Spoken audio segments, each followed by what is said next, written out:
Hello everyone, आज बात करते हैं ज्योग्राफी के एक पार्ट जो सब डिसिप्लिन है जियोमॉर्फोलॉजी की। जियोमॉर्फोलॉजी जो है उसमें हम पृथ्वी की सतह पर जितनी भी भू आकृतियाँ हैं, जैसे पहाड़ है, मैदान है, नदियाँ हैं, तट हैं, और इसके अलावा किस तरह से वो बनते हैं, इस सारी प्रक्रिया का जो साइंटिफिक स्टडी है वो हमारे जियोमॉर्फोलॉजी में आ जाता है। और किस तरह से ये आकृतियाँ बनती हैं, उनका विकास कैसे होता है और समय के साथ इसमें क्या क्या बदलाव किया जाता है। तो भू आकृति विज्ञान जो है जियोमॉर्फोलॉजी, वो भूमि और पानी दोनों के नीचे की स्थलाकृतियों का अध्ययन करने के लिए है, क्योंकि जियोमॉर्फोलॉजी में जितने भी लैंड फॉर्म्स हैं जो पृथ्वी के धरातल पर, और धरातल में पानी भी आता है, समंदर भी आता है, तो इसलिए समंदर के अंदर की स्थलाकृतियाँ भी हम पढ़ते हैं। तो आज हम बात करते हैं भारत की जियोमॉर्फोलॉजी के बारे में। भारत में क्या लैंड फॉर्म्स हैं और किस तरह से उनका डेवलपमेंट हुआ है और कैसे वो हिस्टोरिकली चेंज हुआ है।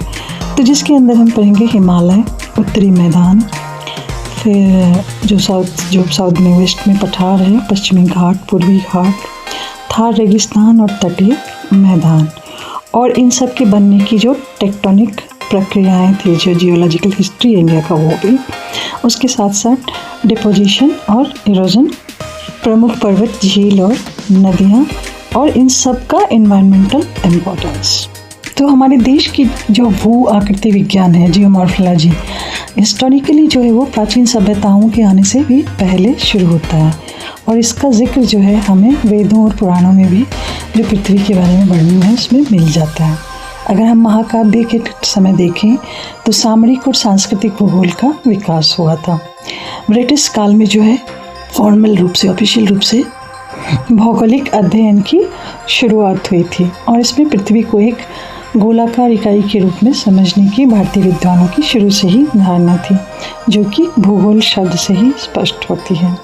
जो भारतीय प्लेट और यूरेशियन प्लेट के टकराने से जो हिमालय का निर्माण हुआ, भारत की भू आकृति इसका महत्वपूर्ण हिस्सा है, क्योंकि भारत का काफ़ी इम्पॉर्टेंट हिस्सा जो है वो उसी पुराने लैंड से बना हुआ है जिसको हम पेंजिया कहते हैं। तो वैदिक और पौराणिक ग्रंथों में भी ब्रह्मांड, पृथ्वी और वायु तथा जल आदि का विवरण मिलता है। मतलब ज्योग्राफी की हिस्ट्री, जियोमॉर्फोलॉजी की हिस्ट्री जो है वो इंडियन हिस्ट्री में पहले से ही है।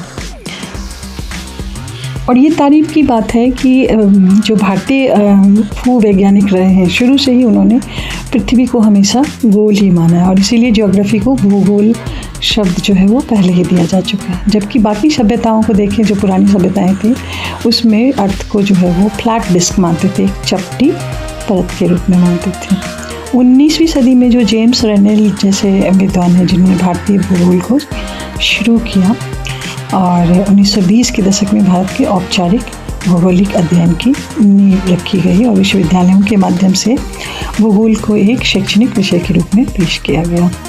भूवैज्ञानिक दृष्टिकोण जो है वो भारतीय भूवैज्ञानिक इतिहास को समझने के लिए प्लेट टेक्टोनिक्स का यूज़ कर, और ये माना जाता है कि लगभग 5.5 करोड़ साल पहले जो है भारतीय प्लेट जो है वो उत्तर की तरफ बढ़ी और यूरेशियन प्लेट से टकराई, जिससे हिमालयन फोल्ड्स बनने शुरू हुए, और इस टकराव के कारण आज भी भारतीय प्लेट जो है वो यूरेशियन प्लेट से टकरा रही है, और उसकी वजह से भूकंप होता है। मतलब जो इंडियन प्लेट है वो धीरे धीरे यूरेशियन प्लेट के साथ जो है वो उसके अंदर जा रही है, और उस प्रेशर की वजह से फोल्ड्स बन रहे हैं, वलय बढ़ रहे हैं, और यही फोल्ड माउंटेन जो है वो हमारा हिमालयन माउंटेन है। तो इस सिद्धांत को मानते हुए हम बाकी चीज़ों को भी देखते हैं। एक सुपर महाद्वीप जो है उसका विघटन शुरू होता है, जो पेंजिया पेंथालसा जो है उनके टुकड़े बनते हैं, और एशियाई प्लेट से जो टकराता है तो हिमालय पर्वत बनना शुरू होता है।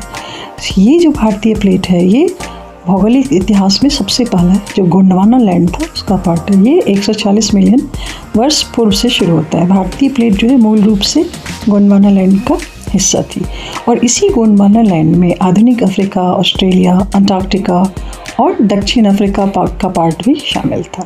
जो गोंडवाना से अलगाव हुआ वो जो है वो 100 मिलियन ईयर्स का पहले का है। ये क्रेटेशियस काल में हुआ था, और गोंडवाना जब बिखरता है तो भारतीय प्लेट जो है वो मेडागास्कर से अलग हो जाती है और एक द्वीप के रूप में उत्तर की तरफ बहनी शुरू हो जाती है।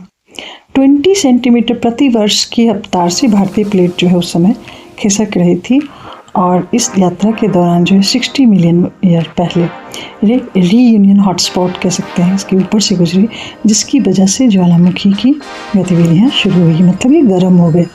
फिर डकन ट्रैप बना और यूरेशियन प्लेट से जो टक्कर हुई वो 50 मिलियन ईयर पहले हुई और वो अभी भी जो है भारतीय प्लेट जो है यूरेशियन प्लेट के अंदर धीरे धीरे वो सप्रेस हो रही है और 55 मिलियन ईयर्स में ये कम्प्लीटली टकरा गई और तब से वो फोल्ड्स पड़ रहे हैं। तो जो वहाँ पर पहले एक पार्ट था जल का, उसको टेथिस सागर के नाम से जानते हैं और टेथिस सागर की तलहट जो उसका जो तल था उसी में हिमालयन फोल्ड्स बनने शुरू हुए और इसलिए अगर आप हिमालय पर्वत के ऊपर देखें या तिब्बत के पठार के ऊपर देखें तो वहाँ भी आपको वो फॉसिल्स नज़र आएंगे जो अदरवाइज जो है वो समुद्र में मिलते हैं।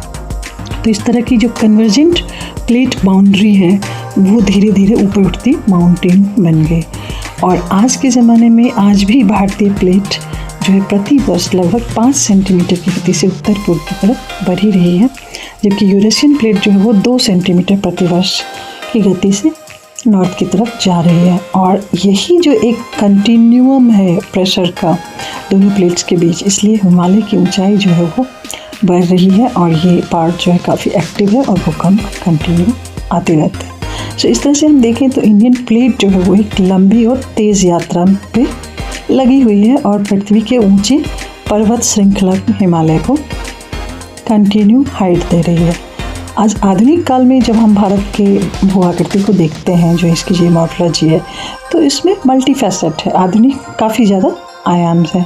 भारत के भौतिक और सांस्कृतिक परिदृश्य को समझने के लिए भी इसको पढ़ना और इनके बारे में समझना ज़रूरी है, चाहे वो नदियाँ हों या पर्वत पठार मैदान तटीय क्षेत्र या डेजर्ट हो। और इसके अलावा जो है हमारे द्वीप समूह, तो एक तरह से पूरे भारत में हम देखें तो लैंडफॉर्म्स की वैरायटी बहुत ज़्यादा है, विविधता बहुत ज़्यादा है।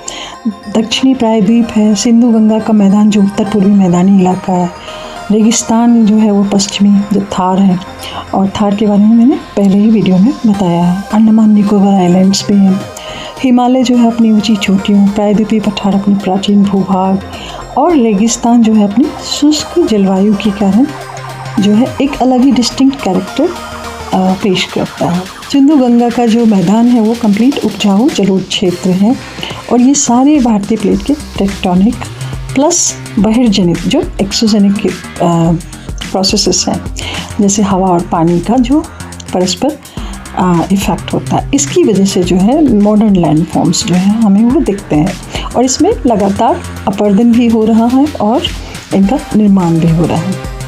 तो पूरा जो है इंडियन सब कॉन्टिनेंट है, भारतीय उपमहाद्वीप, जैसे चाइना, नेपाल और भूटान और तिब्बत से जो हमारी सीमाएं साझा होती हैं, वो ज्योग्राफिकली जो है वो सीमाएं नहीं है, पॉलिटिकल सीमाएं हैं।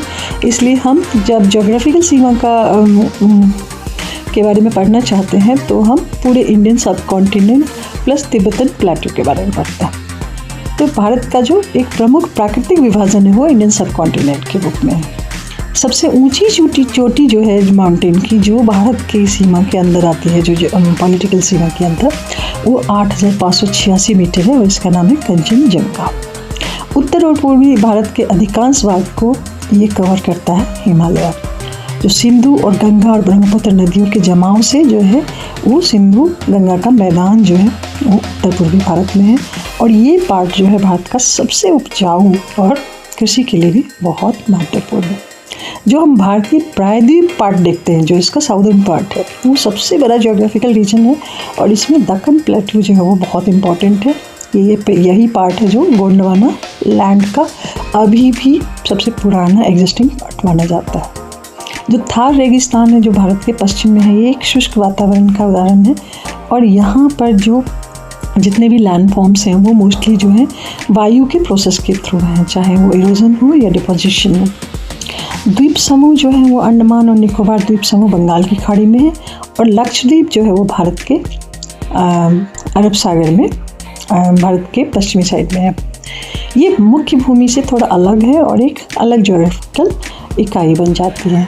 जो टेक्टोनिक प्रक्रिया की वजह से जो है यहाँ के लैंडफॉर्म में थोड़ी थोड़ी बदलाव हमेशा होते रहते हैं, और चाहे भ्रंश हो या वलय। वलय इज़ फोल्ड एंड भ्रंश इज़ ट्रफ। इसकी वजह से जो है कुछ प्रोसेसेस हमेशा चल रहे हैं और उनके ऊपर अपक्षय और अपर्दन और निक्षेपण जैसी प्रक्रियाएं भी होती रहती हैं। सो इन एक्सोजेनिक और एंडोजेनिक दोनों तरह के प्रोसेसेस से लैंडफॉर्म में जो है वो लगातार कुछ ना कुछ चेंज होता रहता है। इसके अलावा जो सबसे बड़ा इम्पोर्टेंट फैक्टर है बहता हुआ पानी, जो नदी है, और कोस्टल वेव्स हैं। ये लहरें भी जो है वो भू आकृति को आकार देने में बहुत ही भूमिका निभाते हैं। अगर हम माउंटेन पर देखते हैं तो ग्लेशियर्स हैं वो बहुत इम्पोर्टेंट भूमिका निभाती है लैंडफॉर्म के स्थलाकृति के बनने में। Thank you very much. Video कैसा लगा जरूर बताइएगा।